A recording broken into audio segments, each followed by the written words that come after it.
COVID-19. Pasok na sa Pilipinas ang coronavirus. I am placing Luzon under quarantine.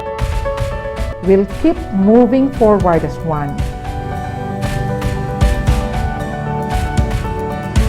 Let us not be the reason to prolong the situation.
Good morning, dear organizers, guests, and participants to the Calabarzon Argadzee Conference.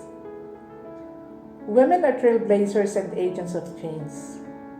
Philippine history is rich in narrative and the contributions of women leaders as vanguards of change. They have left an indelible mark in education, politics, and governance, economics, and social development. Anastasia Hiron Tupas was the first nurse and superintendent of the Philippine General Hospital, is among the most revered nurse leaders in the Philippines. After obtaining a certificate in public health nursing from the University of Pennsylvania School of Social Work, she returned to the Philippines, chaired an interdisciplinary committee composed of nurses, medical doctors, and pharmacists, and successfully sponsored the first law that regulated the nursing practice in the country. However, her marriage to Dr. Alberto Tupas was perceived by American nurse leaders as immoral and inexcusable and incompatible to personal and professional goals. Anastasia challenged this perception and proved that marital status did not reduce her dedication to advance the nursing practice.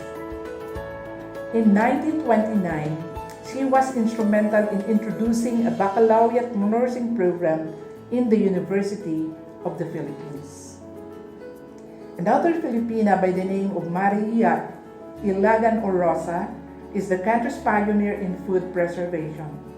Born in the heritage town of Taal, Batangas, she was a pharmaceutical chemist and food technologist who enriched Filipino diet, improved the quality of rural life, and fed starving Manilans during the war.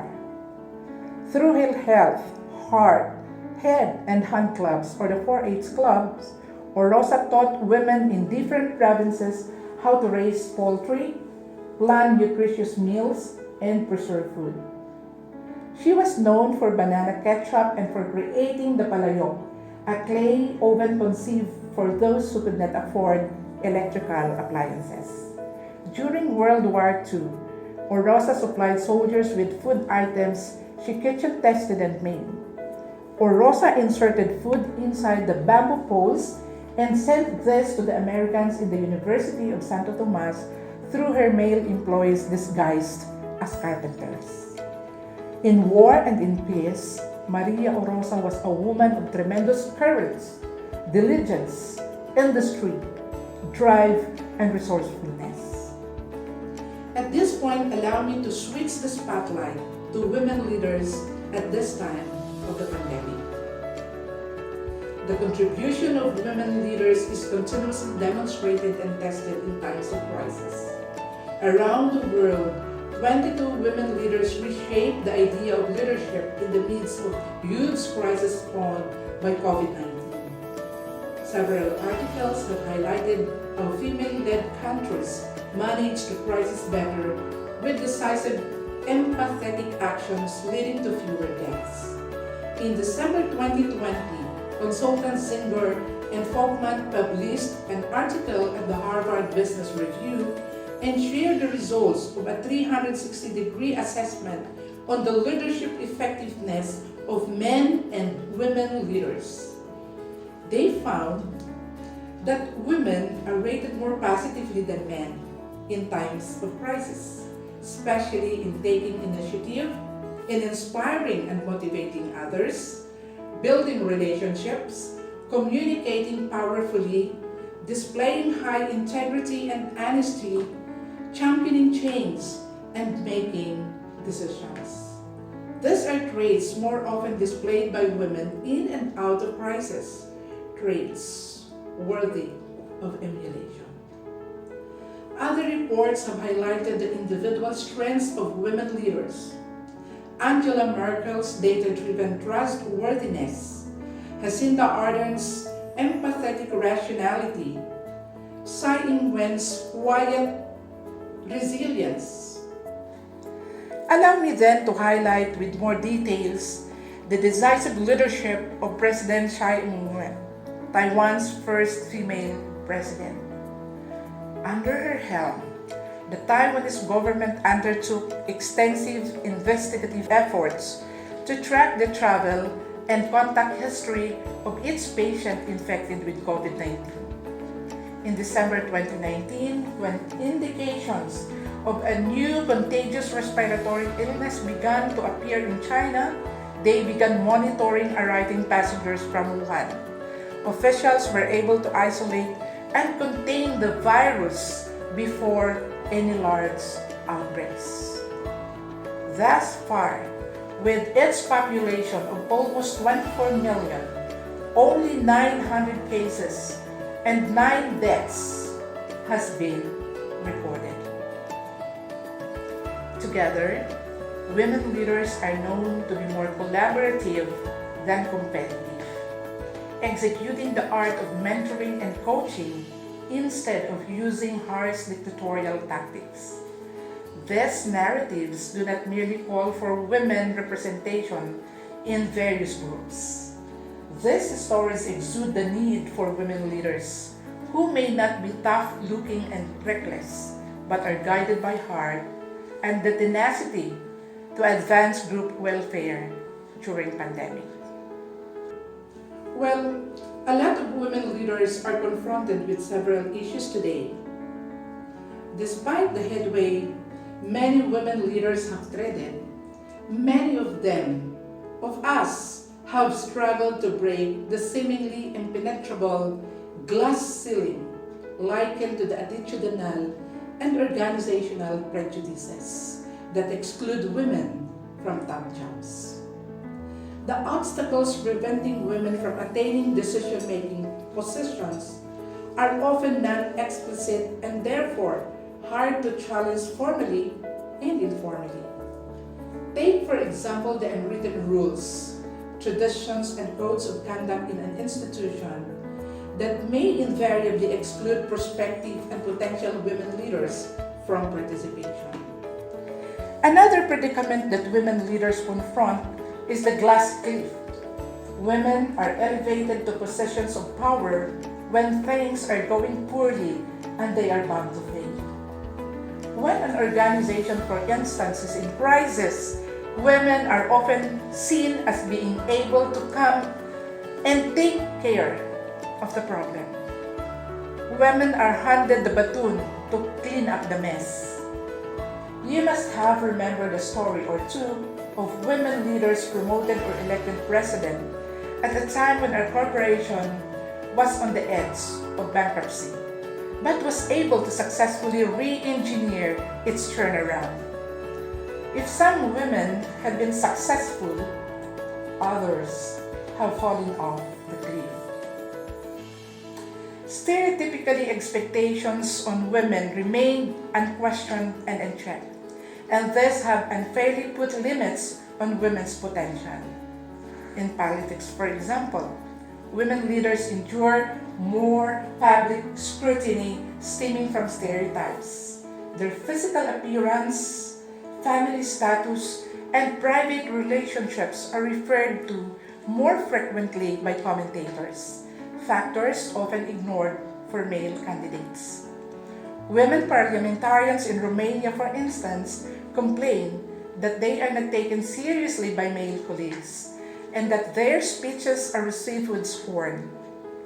If these stereotypes are promoted and perpetuated, we surely run the risk of limiting the next generation's notion and repertoire of leadership qualities.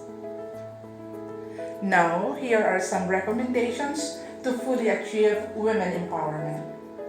To parry vertical and horizontal discrimination and promote women's equal representation in governance, we must remain valiant and increase transparency in the selection of men and women in Congress. Then expose young people to the use of gender fair criteria in selection and recruitment committees in various organizations.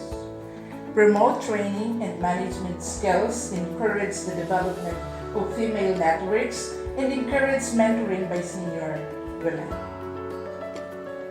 Equality and empowerment are complementary goals. These are hallmarks of human development. As active agents of change, we envision, we plan, we work together, not only for the present, but more importantly, for the future. We might be a million miles further from old age, gender discrimination, and equality, and we still have a long way to go. My advice, if I may, to women who are here, is to never lose the fire that our predecessors lit. There is still a massive gap, yes, between men and women, and we can only narrow the gap by working closely together. We need to trust each other, equip each other, and rise together. Women should continue to empower men, to empower women back. Everything comes in circle. Let us move forward by building upon past mistakes and prior work. Engineering a woman-empowered future through gender equity. And finally, by filling our life with gratitude. Let us not wait for the right people, for the right timing, for the right resources to change our situation. Let us not be caged by our circumstances. Instead, let us all together be cheerful, be grateful of what we have, and we will surely end up having more. Be grateful we are alive. Be happy. Be an empowered woman.